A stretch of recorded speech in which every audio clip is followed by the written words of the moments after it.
G'day and welcome back to my channel. Now this is a box that I just got this week from Essex over in the UK. Yeah, one of my subscribers, you know who you are, Richard. Yes, sent it to me. So I wonder what it is. Oh, what's this? We've got open for inspection. Oh dear, I've been inspected. Yes, Department of Agriculture, Water and Environment. Yes, the doors have had a go at me. Somebody's opened me doors. Okay, yeah, good on you guys. It's always a funny smell when they've done that. Yeah, I don't know what the hell they spray in there, you know. What do they think? Oh, look! It's a Lightning. It's a Lightning.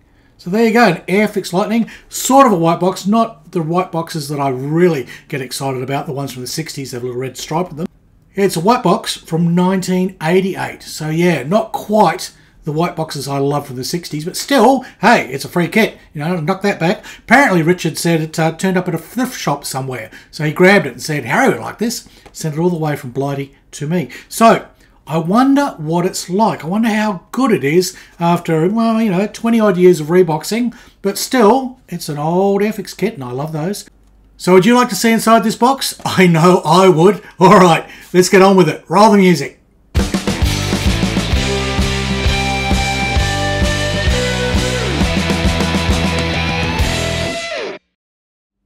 Okay, let's look at a little bit of history first. Yes, there's lessons. I'll be asking questions afterwards. This is Skullmates, right? You don't know about Skullmates, skullmates.com. Okay, I'll put a link down here. You can find out all kinds of things about kits, you know, whether it's a new kit, an old kit, rehashed, retugged, reshoved, rebugged, whatever. So, original tooling, new tool for this, 1963. So that's when it was first made, okay? Long time ago. I was already very old by then. And so they rebox it, and they had a few new parts over the years in the 70s and the 80s. Okay, and then eventually you get to mine here, right? That's it.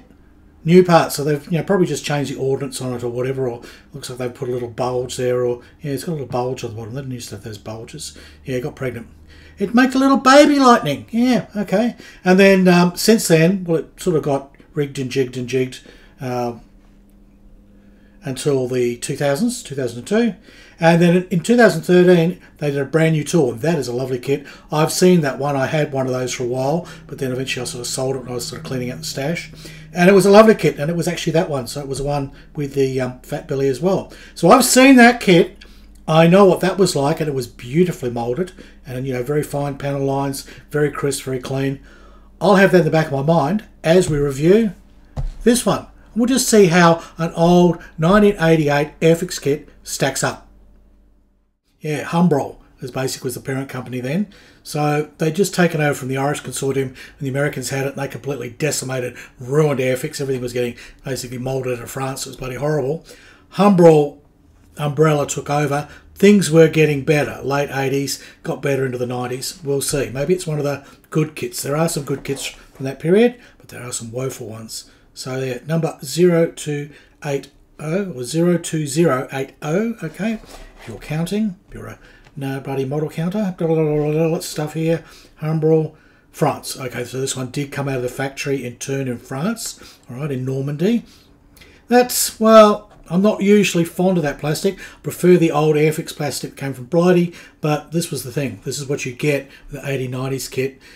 Sometimes it's okay, sometimes it's rubbish. We'll soon find out. And these dimensions actually builds up respectable size. You know, it's quite a big aircraft. I mean, 1/72 may seem like a small scale, but this builds up to a respectable size. If you have this in 148, and I had the Airfix 148 kit, but it's huge, and I thought, where am I going to display it? What am I going to do? Can I afford the paint? These are the things you have to think of. So, it's been bubble wrapped nicely, so that's by either by Richard or the previous owner. So let's just get that out the way. We'll have a look.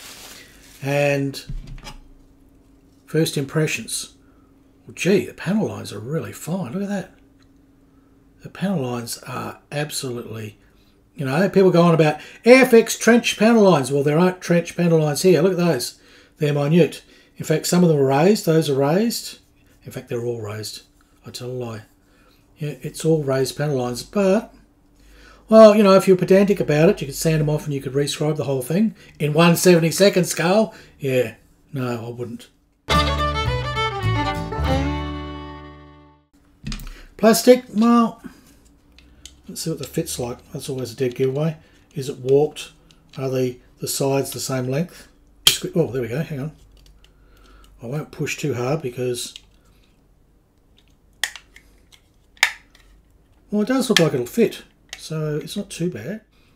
There's a little horrible injection sort of point there, and it's, again, it's ferocious there. That might have even dug into the top of the fuselage, but it's the same on both of them. So what you probably do is cut most of it off, put it together, and then, you know, I wouldn't sand it until I've actually got two fuselage halves together. Then you'd putty and sand the whole thing when it's joined and get it nice and smooth. So that is solvable. I mean, horrible place. Why couldn't they put it under here where you wouldn't bloody see it? But no. Let's put a sprue joint right on the top there. Yeah. And let's break it off in the factory. Yeah, good thinking. I don't know what the logic was. Whether this originally was part of a, you know, joined together, don't know. But that's a bit disappointing. But those raised panel lines don't really worry me because they're kind of so fine. It's better than having the trenches that everyone whinges about. Okay, so you get the classic Airfix stand. Oh, they're cute. And it hasn't been broken apart. It's still on its sprues. I've never seen them actually on the sprues. Well, not since the 60s. Obviously would have seen them when I was a younging. But yeah, lately, whenever you get one of these kits, this is floating around inside, banging on everything and scratching the buggery out of all the parts. Now, one bag. Yep, that's how it was. And no, it's not the original bag. Somebody has rebagged this. They put a little Ziploc which has burst open. Maybe those custom guys were in there fondling my model. Yes, they probably were. And we've got the instructions, classic old 80s instructions. The decal waterside transfer stickers, whatever the hell you want to call them. They're not too bad. They're a bit yellow, but I can get the yellow out of that in seconds here in the Australian sun. Especially at the moment with the heat wave we're having a huge heat wave in March. Yeah. Alright, so the instructions are sort of like one big foldy-outy thing. We'll look at that in a sec. Let's have a quick look. What do we got here? Nylon spring clamps and crafts photography. Yeah, I don't think that's quite what Airfix was doing in the day. Yes, you see that? Yeah, no, I think someone just redone that. It says made in China. Well, Airfix, to the best of my knowledge, has never been made in China. I think I'll have a better bag than this I can put everything back into. Because I kind of, yeah, I'm not happy about having a Chinese bag. Really? No. No, you never know. Well, I might inflate it with a bit of gas and let it float up in the air as a balloon. Someone can go shoot it down. Yeah, okay. Right. So, quick look at panel parts. Again, raised panel lines everywhere. Except you've got recessed here for your flappalons. Right? Elevators, they probably are. Yeah. So, not too bad. And that'll be another wing there. Notice there's no flash that I can see. That's interesting. It is cleanly moulded. That's an injection doodad, so it's a bit blobby, yeah, and the sprue points are huge and horrible, but yeah, that's okay. That's what it's like in the day. At least here, your join is on the pokey bit that goes into the fuselage, so who cares? You cut that away, and that will fit perfectly. So here's that hole right in the fuselage, which is nice and clean again. There's no flash, no need to clean anything up, and that, of course, is where your wing is going to go into. So having that as the injection point, that's great. In fact, most modern kits do that. That's where they'll push the goo in, right? So I am pleasantly surprised about how crisply moulded this kit is. You know, admittedly it's all gunky back there, but you'll clean that all up. That won't be seen anyway. But yeah, your leading and trailing edges on the wings are going to be fine. Basically just glue them together as they are, and then give them very light sand to smooth in the join. They'll be perfect. So that's quite nice. That's, you know, that's looking promising. You've got your tail plane, well, your rudder here, okay.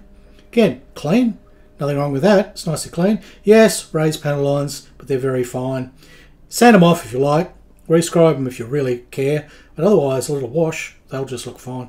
They'll look good, you know. And those are the tiny little rear wings on it, which are just little sort of tiny little pygmy wings that they had. Yeah, very cute, very cute. That, well, that may have been the piece that held the two fuselage halves together that somehow broke at some point. Who knows? It's just a bit of, you know. And here's another one, so who knows what's going on here. I wonder if we've got all the parts then. The clear part, which has been rolling around in the box there, so it's a little bit scratched up. It's a little bit foggy, but I think You could probably polish it up with a bit of toothpaste or do the future trick, and it should come up all right. You know, it's not bad for what it is. We'll put them in a separate bag another day. There's the nozzles for the rear, where the twin sort of jet motors come out. All very excited. Well, they're rocket motors, this one. Can't remember. I know it's something sort of revolutionary. I think it's almost like bloody rocket motors, and not quite. There's certainly some twin jet motors. I forget. That's the Popeye tube. Yep. Sticks out the front, or is it the refueler? I don't know. It's a popular thing. Flaps and things and bits and pieces. We have to check the instructions. That's a nose cone. I know that. That's its snoz. Okay. And again, notice no flash. Can you see any flash? There is no flash. This is so cleanly moulded. I mean, okay, there might be, well, that's not flash, they're indicators. There's a bit of flash, first bit of flash I've seen, and it's just on the moulding there. There might be a feathered bit around the edges that you need to sand off, but, you know, everything is looking very clean, very nicely moulded. Sure, there's raised panel lines, but who cares? And here's your rockets. Nothing wrong with the rockets. Nothing wrong with the rockets. Rockets are good, and if you don't want to do wheels up flying, no, BAC models wouldn't use this part, but there are the struts for your wheels. And again, perfectly clean, perfectly clear, no flash. So all these people that whinge about Airfix kits saying they're covered in flash, you're looking at only a very small select group. Yeah, and panel line troughs, you know, again, there's only that weird area, period. And trouble is all those people grew up and they were the first Airfix kits they saw. So they think all Airfix kits are like that. No, they're not. This looks like it's quite a nice kit. Let's have a look at the instructions. As I said before, this is a big foldy out thing, right? It's yeah, that's it. It's a bit pitiful. So you get a big blurb here, so you do get quite a history. You can read all about that. I think that's the English one, where you get various languages, so that's all good. So it's all multicultural, diverse. Yeah, diverse instructions. Usual sort of stuff from Airfix, very basic. Fuselage halves go in. Blobby pilot. We didn't have a look at the blobby pilot. Somebody said, we want to see the blobby pilot. So here is that blobby pilot. Yes, he's got his little mask on and everything. Sort of looks like a, well, sort of looks like character of Pirates of the Caribbean, the guy that's sort of the octopus face, you know. Oops, don't laugh, Harry, you're shaking everything. So, yes, thank goodness the canopy is foggy. You won't be able to see him much at all. But that's what you got back then. At least you got a bloody pilot. At least that's something. So yeah, glue the fuselage halves together, whack the pilot in, chug on the front wheel, you know, if you're doing wheels down. Back up, you can ignore that part. Section 2 is putting on that back thing, as I said, it's where the you know, jet engines rocketed out the back. You've got your tiny little stabilisers go on there, that's it. Of course you had your rudder fin went on there as well. Part 3, already they're saying put the cockpit on, so you would have to have your old interior painted. Not that there's much detail, because there's nothing. There's no detail, is there? No, none whatsoever. So you've got no detail in the cockpit, so can't see a thing. So if you wanted to make that, you'd have to go aftermarket. 1/72 scale, a bit tiny. Although I did it on a Skyhawk, I put a whole P interior, here's a pic. Yep, full photo etch interior on a 1/72 scale Skyhawk, yeah. But that was a new moulding Airfix kit. Right, wings go on, and those the underside of the wings. Looked at those parts; they were quite good, but they had raised panel lines. You've got your wheels there that fit on the wings. Unless you're Becker, you just fold that all up. And no doubt, knowing it's an Airfix kit, look, step 4, you don't want your wheels, no problem at all, says Airfix. They have the parts that fit, and they will go in, and you can go wheels up, which is how I prefer to see this. I think they look really nice if they're in flight. So that flight pose. So again, both options. You've got the option here. Do we put the wheel in? Don't we put the wheel in? And it should fit. It usually does. And you've got your rockets to go on and the snoz, and then you've got these little flaps. I think they're air brake type sort of things, eh? Yep, don't know, let me know.